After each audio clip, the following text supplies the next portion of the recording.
Cyber towers తప్ప హైదరాబాద్లో hitech సిటీలో కావచ్చు, లేదంటే ఆ చుట్టుపక్కల సైబరాబాద్ నగరంలో కావచ్చు, ఫైనాన్షియల్ డిస్టిక్లో కావచ్చు, హైటెక్ సిటీ బిల్డింగ్ తప్ప వేరే బిల్డింగ్ ఏం వేశారు చంద్రబాబు నాయుడు గారు? అంటే హైటెక్ సిటీ అంటే పునాదులు వేసి దాన్ని నర్చర్ చేయాల్సిన అవసరం ఎవరిపై ఉంది?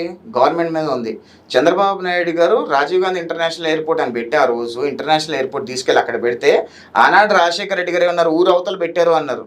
అదే రాజీవ్ గాంధీ ఇంటర్నేషనల్ ఎయిర్పోర్ట్కి అదే ఇంటర్నేషనల్ ఎన్టీఆర్ ఇంటర్నేషనల్ ఎయిర్పోర్ట్ పెడితే దాని పేరు మార్చేసి రాజీవ్ గాంధీ ఇంటర్నేషనల్ ఎయిర్పోర్ట్ పెట్టేసి ఈరోజు అదే తెలంగాణకు ఒక హబ్గా తయారయ్యి తద్వారా ఎన్ని పెట్టుబడులు రాలేదు, ఎంత అవుటర్ రింగ్ రోడ్స్ ఏ రకంగా స్ప్రెడ్ అయ్యాయి, ఏ రకంగా డిజైన్ లేఅవుట్ చేసి ఆ డిజైన్ చంద్రబాబు నాయుడు గారు ముఖ్యమంత్రిగా వరుసగా 20 ఏళ్ళు ఉంటే మేమే చేసి ఉండేవాళ్ళం, ఇంకా అద్భుతంగా చేసి ఉండేవాళ్ళం.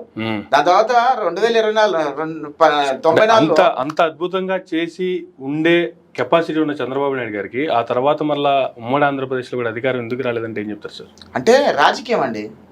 2004లో అధికారం కోల్పోయాం. 2009లో రాజశేఖర రెడ్డి గారు పిఆర్పిని తీసుకొచ్చారు చాలా తెలివిగా. దాని తర్వాత మన జయప్రకాష్ నారాయణ పార్టీని తీసుకొచ్చారు. ఓట్ స్ప్లిట్ అయినాయి. 2009లో ఓడిపోయాం. 2014లో క్యాజువల్గా గెలిచాం. మళ్ళీ విడిపోయిన ఆంధ్రప్రదేశ్ రాష్ట్రంలో 14 నుంచి 19 వరకు అధికారంలో ఉన్నాం. 19లో జగన్మోహన్ రెడ్డి ఏ రకంగా తిమ్మిని ముమ్మిని చేసి సిపిఎస్ రద్దు చేస్తా అని చెప్పి, పెన్షన్లు పెంచుతా అని చెప్పి, అమరావతిలో చంద్రబాబు నాయుడుకి ఇచ్చినంటే 100 గజాలు ఎక్కువ ఇస్తాను, కమర్షియల్ ఎక్కువ ఇస్తాను, రెసిడెన్షియల్ ఇస్తే అబద్ధాలు చెప్పి ఏ రకంగా ప్రజల్ని పచ్చి అబద్ధాలు చెప్పి మోసం చేశాడో మనం చూసాము. నేను జగన్మోహన్ రెడ్డికి 2019లో ఛాలెంజ్ చేసినానండి. జగన్మోహన్ రెడ్డి ఏమన్నాడు? అమరావతిలో ఒక బిల్డింగ్ కూడా కట్టలేదు అన్నాడు. అవునా? నేను ఆ రోజు జగన్మోహన్ రెడ్డికి అవుట్ రైట్ గా ఛాలెంజ్ చెప్పా. అరే అమరావతిలో కట్టిన బిల్డింగ్, చంద్రబాబు నాయుడు గారు కట్టిన బిల్డింగ్ మీద మన ఇద్దరం ఎక్కుదాము. జగన్ అంటే నువ్వు దూకు ముందు, నువ్వు సస్తే గనక నేను దూకను, నువ్వు బతుకుంటే నేను దూకుతానన్నా. ఎవడో స్వీకరించాలి ఛాలెంజ్.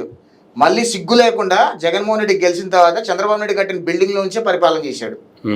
అంత పచ్చి అబద్ధాలు చెప్పి అధికారంలోకి వచ్చిన తర్వాత రాష్ట్రంలో ప్రజలందరికీ అర్థమైంది జగన్మోహన్ రెడ్డి ఎంత పచ్చి అబద్ధాలు చెప్పాడో. తద్వారా జగన్మోహన్ రెడ్డి ఓడిచ్చారు, చంద్రబాబు నాయుడు గారికి అధికారం ఇచ్చారు. ఇప్పుడు చంద్రబాబు నాయుడు గారు ముఖ్యమంత్రి అయిన తర్వాత ఖచ్చితంగా 5 సంవత్సరాల్లో చంద్రబాబు నాయుడు గారు ఏదైతే ఎలక్షన్ క్యాంపెయిన్లో చెప్పారో అన్నీ కూడా తూచా తప్పకుండా అన్నీ కూడా నిర్వహిస్తారు, చేస్తారు. అదేవిధంగా గత 5 సంవత్సరాల్లో బ్రాండ్ ఇమేజ్ ఏ రకంగా దెబ్బతిందో మనం చూసాము. ఆ బ్రాండ్ ఇమేజ్ని బిల్డ్ చేయాల్సిన అవసరం కూడా ఉంది. ఈరోజు ఆంధ్రప్రదేశ్ రాష్ట్రానికి ప్రపంచ స్థాయి పెట్టుబడిదారులు వచ్చి పెట్టుబడులు పెట్టాలంటే వాళ్ళందరూ భయపడుతున్నారు. ఎందుకంటే ఆంధ్రప్రదేశ్ రాష్ట్ర ప్రజలు 43,000 కోట్ల రూపాయల ప్రజలను దొబ్బేసిన ఒక రాజకీయ ఆర్థిక ఉగ్రవాదికి ఆయన చెప్పిన మాటలు నమ్మి మోసపోయి ఓటేసి ముఖ్యమంత్రి కుర్చీలో కూర్చోబెడితే రాష్ట్రంలో పెట్టుబడులన్నీ తన్ని తరిమేసిన దరిద్రుడు ముఖ్యమంత్రి అయ్యాడు కదా. అలాంటి ముఖ్యమంత్రి అలాంటి వాడు మళ్ళీ ఎప్పుడైనా ముఖ్యమంత్రి అవుతాడేమో, ఒకవేళ అవుతే మళ్ళీ మా పరిస్థితి ఏంటి అని ప్రపంచ స్థాయి పెట్టుబడిదారులు ఆలోచిస్తున్నారు. అందుకని ఆంధ్రప్రదేశ్ రాష్ట్ర ప్రజలందరూ కూడా 2019లో చేసిన తప్పుని సరిదిద్దుకోవడం కోసమే మేము ఎప్పుడూ కూడా ఇలాంటి రాజకీయ ఉగ్రవాదులు చెప్పిన మాటలు నమ్మి మోసపోము, ఇలాంటి ఉగ్రవాదులను ఇంకోసారి గెలిపించము అని చెప్పి ఫుల్ ఫ్లెడ్జ్గా కూటమి ప్రభుత్వానికి మ్యాండేట్ ఇచ్చి ఈ రాజకీయ ఉగ్రవాదికి 11 సీట్లు ఇచ్చి మూల కూర్చోబెట్టారు. స్పెషల్ సంకేతము ప్రపంచ స్థాయి పెట్టుబడిదారులకు ఆంధ్రప్రదేశ్ రాష్ట్ర ప్రజలు పంపించారు. అందుకనే ఆంధ్రప్రదేశ్ రాష్ట్ర ప్రజల మైండ్ సెట్ని ప్రపంచ స్థాయి పెట్టుబడిదారులు ఆలోచించి గమనించి ఇప్పుడు ఆంధ్రప్రదేశ్ రాష్ట్రంలో పెట్టుబడి పెట్టడానికి వస్తున్నాడు. జగన్మోహన్ రెడ్డి అనేవాడు 1 టైం సీఎం. జగన్మోహన్ రెడ్డి ఇంకా జీవితంలో ముఖ్యమంత్రి కాలేడు, అది రాసి పెట్టుకోండి. సో నెక్స్ట్ మళ్ళీ ఎవరంటారు ముఖ్యమంత్రి 2029 ఎలక్షన్స్? చంద్రబాబు నాయుడు గారు మళ్ళీ ముఖ్యమంత్రి అవుతారు.